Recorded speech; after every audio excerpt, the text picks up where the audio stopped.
Vážení spoluobčania, nie som síce rodák z južného Slovenska, ale žijem v tomto regióne už od roku 1968. To znamená vyše 40 rokov. Takáto dlhá doba ma oprávňuje považovať sa už za tak povediac južana a štúrovo považovať za svoje skoro rodné mesto.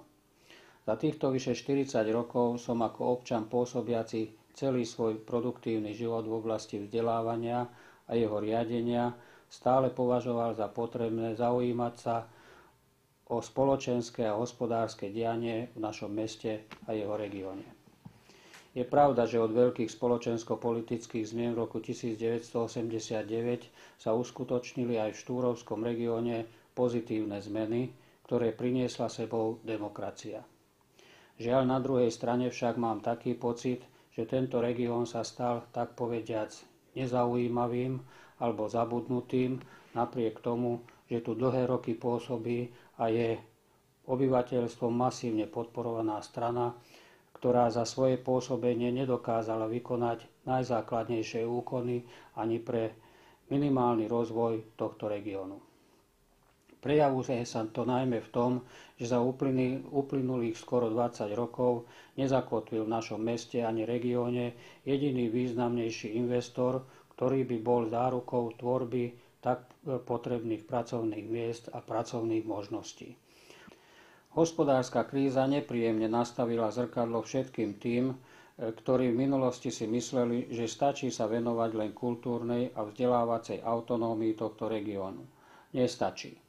Ľudia, občania bez rozdielu pohlavia, národnosti či vierovyznania v prvom rade chcú pracovať a zvyšovať si životnú úroveň. K tomu však potrebujú mať vytvorené podmienky na seba realizáciu.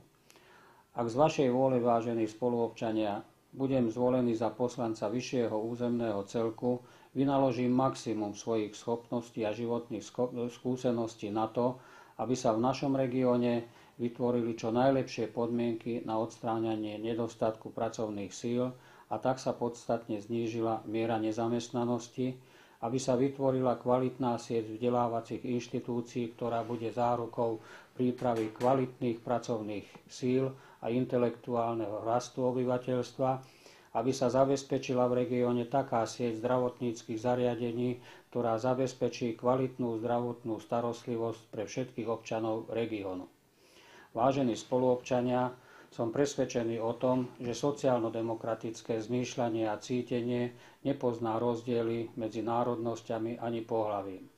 Preto podporte kandidáta, ktorý vynaloží všetko svoje úsilie a životné skúsenosti pre skvalitnenie života všetkých občanov tohto regiónu.